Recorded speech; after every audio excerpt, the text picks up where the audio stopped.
I wanted to show you how to put together your flip book that you're going to be writing your research information on for your mission.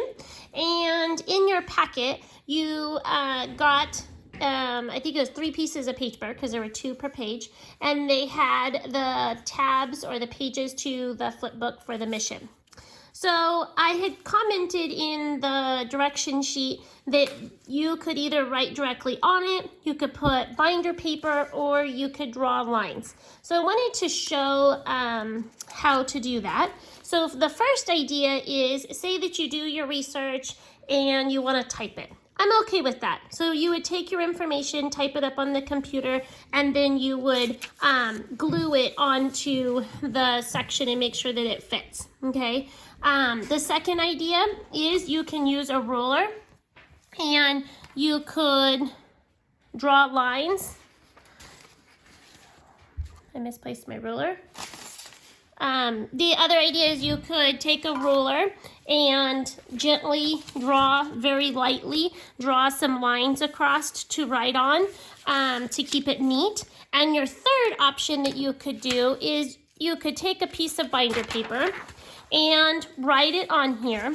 Now, of course, I'm not gonna be able to use my whole piece of binder paper because it's wider than my tab. So I could cut it to fit. And of course, I'm gonna do this really neatly.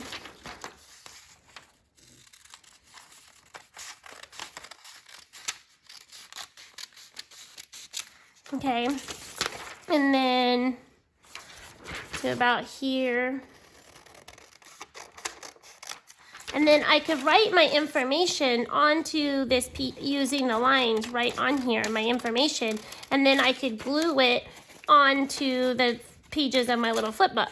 And that would be nice and neat as well. So I would be okay with that. So for example, if I was writing this tab, now of course it's a little bit long, so I would trim it, and I would use rulers to make sure that my lines are nice and straight, and then it looks very professional. Okay, very neat, okay? And I would be okay with this. And then you can write your information directly on here really neatly. Once you get all of your information for all 6 tabs, and you get it all glued down or you handwrite it on, then we'll put it together. And when you put it together, the longest one, which says, why is learning about the missions important? This one goes on the bottom. And then your next page is the mission layout, which you're gonna draw me the floor plan of what your mission is. And in the articles that I gave you, there is a floor plan on the back. So you're gonna draw this onto that one, okay? And the information goes on the front. The only one that doesn't is the one on the top, and I'll show you. So it goes mission layout, and then it goes resources produced.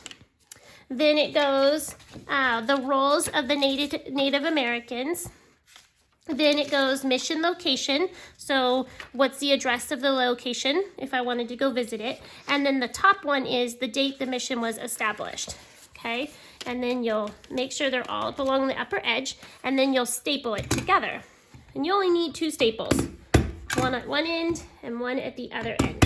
Okay, so for all of them, except for the top one, I would just write the information here on the top. Now, if you need additional information, say for resources produced or the roles of Native Americans, then you can continue it on the back, okay?